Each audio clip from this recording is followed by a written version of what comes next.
9470kHz, 9470kHz. 여기는 RBS입니다. 대한민국 헌법 제3조. 대한민국의 영토는 한반도와 그 부속 도서로 한다. 북한에 있는 동포 여러분도 헌법상 대한민국 국민입니다. 2026년 새해에는 북한을 포함한 모든 공산주의 이념에 동조하는 세력들이 무너지고 자유를 누리는 해가 되기를 소망합니다.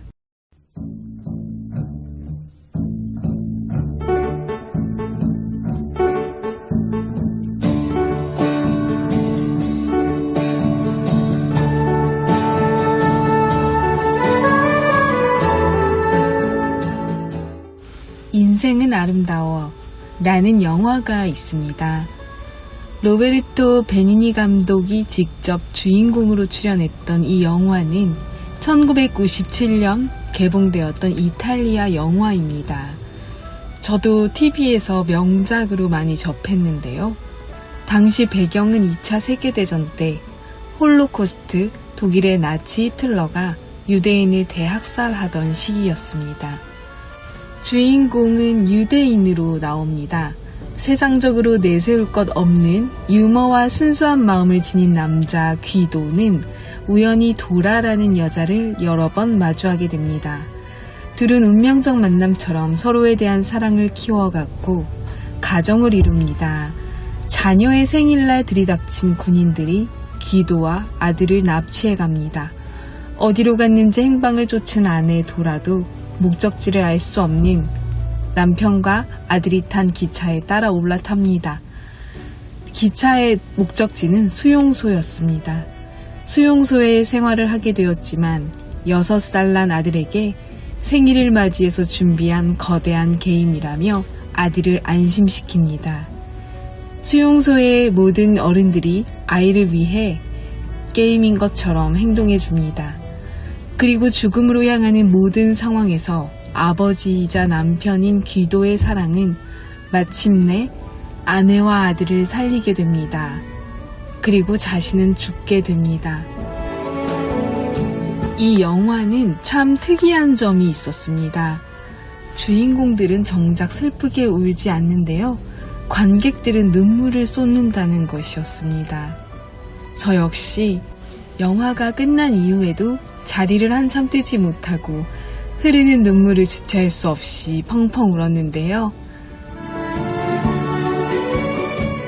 당시 유대인 학살의 실화를 바탕으로 만들어진 영화가 참 많습니다.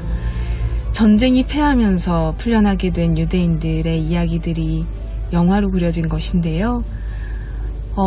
엄마와 아들을 살린 건 아버지이자 남편이었죠.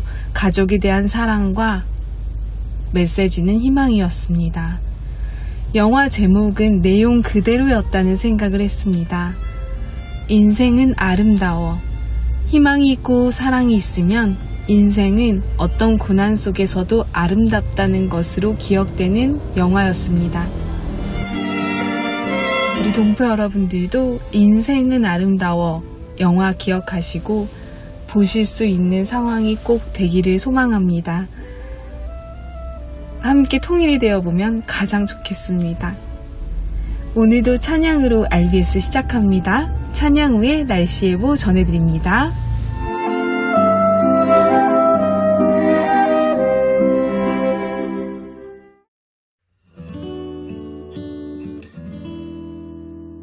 의로우신 나의 하나님, 내가 주를 부를 때에 응답하소서. 나에게 은혜를 베푸사 나의 기도를 들어주소서. 너희 높은 자들아, 언제까지 주의 영광을 욕되게 하려느냐. 헛된 일을 좋아하고 언제까지 거짓 신을 섬기겠느냐.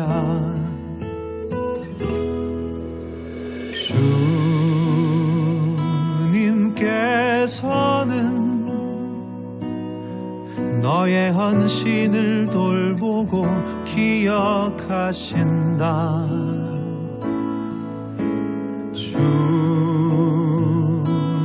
주님께서는 내가 부르짖을 때에 들어주신다.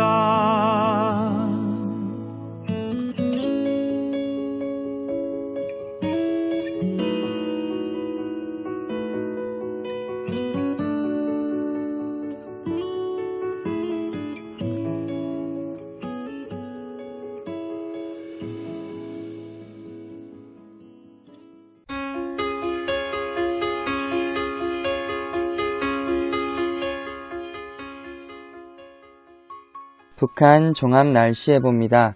25일 전 지역 구름 많겠습니다. 26일 전 지역 가끔 구름 많다가 오전부터 차차 맑아지겠습니다. 지역별 날씨 예보입니다. 평안남도 평양 내일 구름 많겠습니다. 모레는 날씨 맑겠습니다. 최저기온 18도에서 최고기온 26도까지 오르겠습니다. 평안북도 신의주 내일 날씨 흐리고 구름 많겠습니다. 모레는 날씨 맑겠습니다. 최저기온 17도에서 최고기온 27도까지 오르겠습니다. 자성 내일 구름 많겠습니다. 모레는 구름 많다가 날씨 맑아지겠습니다. 최저기온 15도에서 최고기온 25도까지 오르겠습니다. 황해도 해주 내일과 모레 날씨 맑겠습니다. 최저기온 15도에서 최고기온 28도까지 오르겠습니다. 개성 내일 구름 많다가 날씨 맑아지겠습니다. 모레는 날씨 맑겠습니다. 최저기온 15도에서 최고기온 28도까지 오르겠습니다. 함경남도 함흥 내일과 모레 오전에 구름 많고 오후에 날씨 맑겠습니다. 최저기온 17도에서 최고기온 26도까지 오르겠습니다. 해산 내일 구름 많겠습니다. 모레는 구름 많다가 날씨 맑아지겠습니다.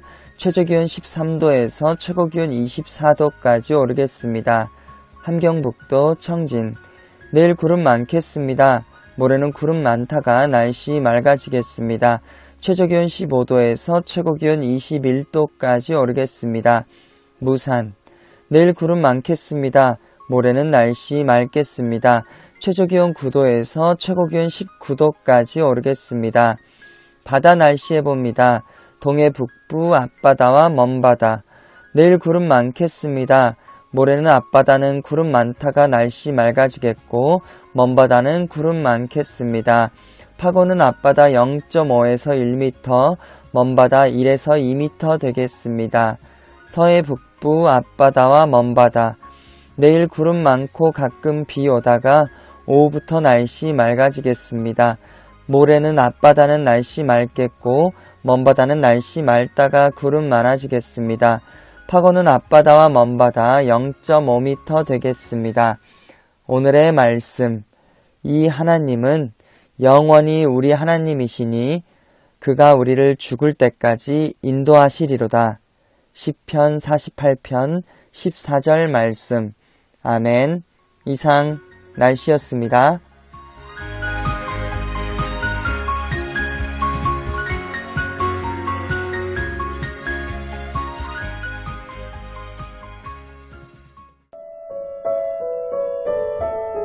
여기는 RBS 부흥복음통일방송입니다. 6월 호국보훈의 달 특집 5번째 시간입니다. 자유를 수호해준 순국 선열들을 기리는 현충일, 폐허가 된 한국을 목숨을 내놓고 도왔던 유엔군, 6.25 전쟁 발발의 배경, 어린 소년들까지 자유를 위해 합세했던 장사리 전투, 빼앗겼던 서울을 다시 수복한 인천 상륙작전, 자유를 찾아 필사적으로 피난하는 난민들을 가득 실어 대한민국 부산 땅에 정착하게 했던 흥남철수 작전 등 6.25 전쟁사를 들려드리고 있습니다. 이승만 대통령은 북진하여 북녘의 동포들도 함께 자유민주주의를 누릴 수 있도록 끝까지 최선을 다하여 유엔군이 끝까지 전쟁을 해주기를 설득하였습니다. 하지만 전쟁은 너무 많은 생명을 잃게 되었고 끝이 보이지 않는 이 전쟁에서 결국 유엔군은 휴전을 선언하게 됩니다. 그러니까 우리는 전쟁이 끝난 게 아니라 현재도 휴전 중에 있는 상황입니다. 언제든 전쟁이 발발할 수 있다는 의미도 되는데요. 분단 80년이 지나고 있는 지금까지도 자유를 빼앗으려 위협하는 공산주의자들의 습성을 이미 알고 있었던 이승만은 미국과 조약을 맺자고 제안합니다. 바로 한미상호방위조약입니다. 이 조약 때문에 미군이 현재까지도 한국에 주둔해 있으며 우리가 튼튼한 안보를 통해서 적의 위협에 맞서고 안보를 굳건히 할 수 있게 되었습니다. 당시 한국은 휴전회담 반대운동에 나섰습니다. 임시 수도였던 부산은 수만 명의 군중이 휴전 반대 걸기대회를 개최하고 6월 30일에는 이승만 대통령이 한국의 통일과 대한민국 헌법에 위배되는 어떠한 조건의 휴전도 인정할 수 없다라는 성명을 발표하였습니다. 이처럼 국민들이 휴전회담을 반대했던 근본적인 원인은 첫째, 국토 통일의 가망이 없어져 버린 데에 대한 울분이었고, 둘째, 휴전이 성립된 다음 또다시 전쟁이 발발할 경우 과연 미국이 다시 지원하고 나설 것인가에 대한 불안감 때문이었습니다. 당시 한국은 유엔군 사령부가 추진 중인 국군의 군사력 증강만으로는 부족하다고 느껴 황폐해진 국토의 재건 문제 등 한국의 장래를 위해 보다 확실한 보증을 해주기를 희망하였습니다. 이승만 대통령은 국토 통일이 이룩되지 못한 휴전보다는 차라리 한만 국경선으로서의 진격을 단행해야 할 것이다 라고 굳은 결의를 표명하고 미국 대통령에게 보낸 서한에서도 만약 미군이 중공군을 압록강 남쪽에 그대로 주둔하게 하는 어떠한 약정이라도 하게 되는 경우에는 한국군의 작전 지휘권을 되찾아 필요하다면 독자적인 작전을 단행할 준비가 되어 있다 라고 강력한 의사표시를 하였으며 국민들 또한 통일이 아니면 죽음을 달라고 외쳤습니다. 1953년 3월 5일 소련 수상 스탈린이 갑자기 뇌졸중을 일으키며 사망하였습니다. 이때부터 휴전회담의 분위기가 더 급박해졌습니다. 이승만 대통령은 과감하게 반공포로 석방을 요구했습니다. 35,400여 명의 반공포로 중 26,930명을 석방하였습니다. 이들은 자유의 몸이 되었습니다. 그리고 한미 상호 방위조약 체결까지 이르게 됩니다. 이에 관련된 이야기를 우리 북녘에서 자유를 찾아온 청진 출신 청년이 전해드립니다. 1953년 7월 27일 약 2년간의 치열한 고지쟁탈전 후 1129일간의 긴 싸움은 잠시 멈추게 됩니다. 바로 정전협정을 맺었기 때문입니다. 정전협정이란 전쟁을 벌이던 쌍방이 잠시 전쟁을 중단하고자 합의한 것을 말합니다. 바로 정전협정 전문인데요. 이 전문으로 인해서 우리나라에서의 전쟁은 지금까지 잠시 중단된 상태에 있습니다. 바로 당시에 우리나라의 작전 지휘권을 국제연합군에게 넘겼기 때문입니다. 따라서 정전협정 전문에서는 국제연합군이 서명하면 이승만 대통령이 추가로 서명할 필요가 없었습니다. 이것이 정전협정 전문에 김일성의 서명은 있는데 이승만 대통령님의 서명은 없는 이유입니다. 보시면 당시 국제연합군 사령관이었던 클라크 장군, 또 중국인민지원군을 대표해 팽덕회, 마지막으로 조선인민군 최고사령관의 자격으로 김일성이 정전협정에 서명하고 있습니다. 이 서명을 기점으로 한반도에서의 전쟁은 잠시 중단된 상태로 67년이라는 시간이 흘렀습니다. 보시는 사진은 한미 상호 방위조약 전문 사진입니다. 6.25 전쟁은 3년 동안이나 지속이 되었고 이 긴 전쟁으로 많은 미군 병사들이 죽거나 부상을 당하게 되었습니다. 그러자 미국은 얼른 정전협정을 통해서라도 전쟁을 빨리 마무리 짓기 원했습니다. 하지만 우리나라의 입장에서는 미군이 철수한 후 북한의 재남침 가능성이 컸기에 방지책이 필요했습니다. 그 방지책이 바로 한미 상호 방위조약이었습니다. 한미 상호 방위조약은 대한민국과 미국이 북한의 남침과 외부 세력으로부터의 군사적 위협을 받을 때 서로 돕기로 약속한 군사 동맹 조약을 말합니다. 보시는 사진이 바로 한미 상호 방위조약 가조인식에서 이승만 대통령과 미국의 당시 국무부 장관이었던 존 포스터 덜레스를 담은 모습입니다. 이승만 대통령은 미군 주둔의 중요성을 너무나 잘 알았기 때문에 미국을 설득하였습니다. 처음에는 북진 통일을 주장하였고 정전협정 이후에는 미군을 한국 및 그 주변국에 주둔시키고 한국이 아시아에서 민주주의가 가장 발달한 전시장 국가로 발돋움할 수 있도록 도와달라고 요청하였습니다. 이승만 대통령님의 이런 진정성이 있는 설득 끝에 1954년 11월 18일 한미 상호 방위조약이 정식 발효되었습니다. 한미 상호 방위조약이라는 든든한 보호망 덕분에 약속대로 우리나라는 아시아에서 민주주의가 가장 발달한 전시장 국가가 되었고, 대한민국은 군사적 위협에 대한 큰 걱정이 없이 정치, 경제, 사회, 문화 등 모든 면에서 전례 없는 발전을 이룩할 수 있었습니다. 하지만 아름다운 평화의 날만 있던 것은 아닙니다. 정전협정 이후에도 북한은 수많은 도발을 지금도 지속하고 있습니다. 심지어 전쟁에 버금가는 도발도 서슴지 않고 있습니다. 정전협정 직후인 60년대부터 한번 살펴보실까요? 여러분이 잘 아시는 바로 이승복 어린 사건이 있습니다. 우리나라 동해에 있는 울진 삼척으로 무장한 조선인민군이 쳐들어와서 당시에 나는 공산당이 싫어요 라고 말했던 9살의 이승복 어린이 입을 찢어 죽인 사건입니다.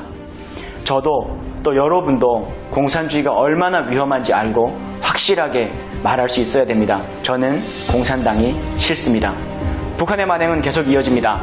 1974년 8월 15일 광복절 제29주년 기념식에서 박정희 대통령에 대한 암살 시도가 있었습니다. 그러나 그 총알이 빗나가서 옆에 앉아있던 당시 영부인 유경숙 여사를 관통했고, 영부인께서는 그 자리에서 즉사하셨습니다. 이후에도 북한은 땅굴을 파서 대한민국에 침투할 계획을 세우기도 했습니다. 현재까지 4개의 땅굴이 발견되었고, 북한은 남한을 침략하려는 야욕을 지금도 계속해서 보이고 있습니다. 여러분이 파주에 있는 도라 통일전망대에 가시면 그곳에서 3번째로 발견된 제3땅굴을 직접 보실 수 있습니다. 북한은 우리나라뿐만 아니라 미군에 대한 공격도 서슴지 않았습니다. 1976년 8월 18일 판문점 공동경비구역에서 시야를 가리는 나무의 가지를 치던 미군 장교 2명을 30명의 조선인민군 병사가 도끼와 망치로 무참히 공격한 사건이 있었습니다. 바로 판문점 도끼 만행 사건입니다. 당연히 2 미군 장교는 목숨을 잃었습니다. 북한의 만행은 이런 과거에서 그치지 않았습니다. 북한은 대한항공을 폭파하고 강릉에 잠수함으로 침투하는 등 하늘과 땅, 바다를 가리지 않고 대한민국을 위협해오고 있습니다. 최근에는 연평도라는 섬을 수차례 폭격하였고, 천안함이라고 하는 전투함을 어뢰로 격침시키기도 하였습니다. 천안함 격침은 46명의 용사와 1명의 구조대원이 전사하는 비극적인 사건입니다. 다음 보시는 사진은 정전협정 이후 조선인민군의 위협에 대응하다가 전사하신 연평해전 전사자 6명 용사의 사진입니다. 2002년 6월 29일 대한민국은 월드컵 열기로 뜨겁게 들떠 있었습니다. 그때 연평도 인근 바다에서 대한민국을 지키려다가 조선인민군의 총탄에 의해 숨을 거둔 영웅들이 있습니다. 나라가 축제인 틈을 타서 우리나라 서해에 있는 연평도 부근에 조선인민군 경비정이 우리나라와 북한의 바다 경계선인 NLL, 즉 북방 한계선을 불법적으로 넘어왔습니다. 이에 대한민국 해군 참수리 357호, 358호가 대응을 했습니다. 하지만 당시 우리나라와 북한은 평화적인 관계를 유지해야 한다는 명목으로 북한에 먼저 선제 공격을 하면 안 된다는 교전 수칙이 있어서 불법적으로 남하한 조선인민군의 배를 먼저 공격하지 못하고 있었습니다. 기습 공격을 받은 고속정 357호가 침몰되었고 358호가 대응 사격을 할 수 있었습니다. 하지만 안타깝게도 윤영하 소령, 한상국, 조천형, 황도현, 서후원 중사, 박동혁 병장 등 6명의 우리 군인들이 전사하였습니다. 도대체 얼마나 더 많은 목숨을 평화라는 이름으로 잃어야 하는 걸까요? 보신 것처럼 우리나라 대한민국은 여전히 공산주의의 위협에 시달리고 있고 자유를 지키기 위해 지금도 많은 분들이 희생하고 있습니다. 수많은 이산 가족이 70여 년 동안 가족의 얼굴을 보지도 못한 채 볼 것이라는 희망만 품고 살아가고 있습니다. 저 또한 북한을 탈북하면서 가족, 친지들과 기약 없는 이별을 할 수밖에 없게 되었습니다. 우리는 언제까지 이런 불안과 아픔의 연속인 분단 속에서 살아야 할까요? 진짜 평화는 과연 무엇일까요? 단순히 물리적인 통일이 된다면 괜찮아질까요?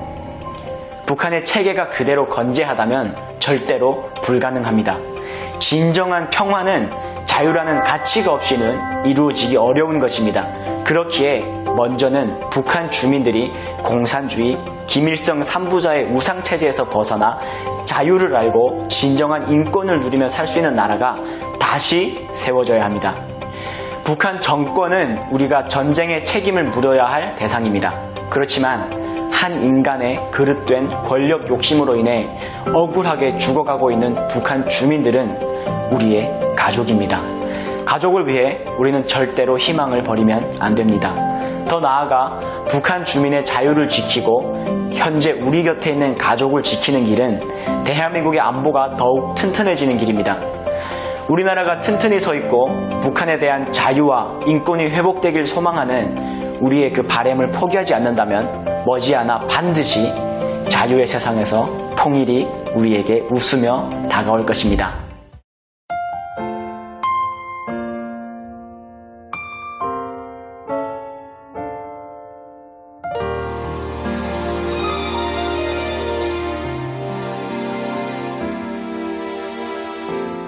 우리에게 자유를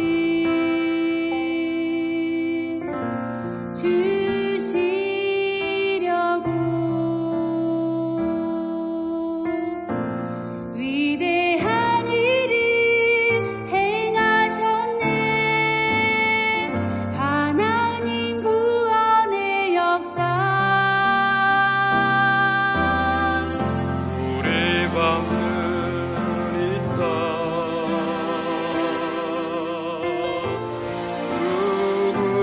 누군가의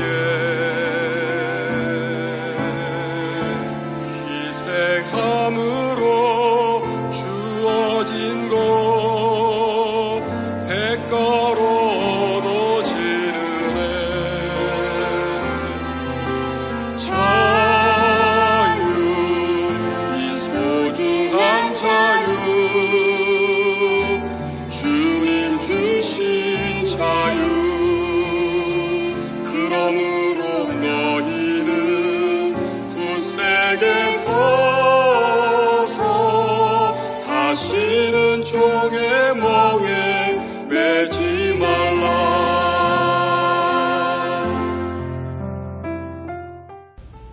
이승만 대통령은 미국이 한국 문제를 외면해서 안 된다고 주장할 때 성경 이야기를 들어 미국의 책임을 강조했습니다.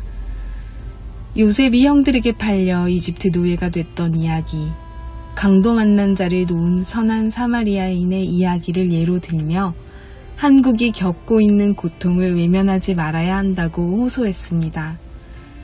미국이 하나님을 믿는 신앙과 정의의 나라라면 고통받는 한국을 돕는 것이 신성한 의무라고 강조했습니다. 미국은 기독교 정신으로 세워진 청교도 국가였기 때문에 자유민주주의를 먼저 실현하고 있었기 때문입니다. 우리는 미국의 도움을 실질적으로 많이 받았고 그로 인하여 우리 또한 받은 은혜를 갚는 선교 한국이 될 수 있었습니다. 하지만 우리 동포인 북한 동포들과의 통일이 너무나 많이 지연되고 있습니다. 이제는 우리가 함께 실현해야 할 것입니다. 우리가 힘을 내어 더 간구하면 반드시 통일한국 들어주실 주님을 우리는 믿습니다.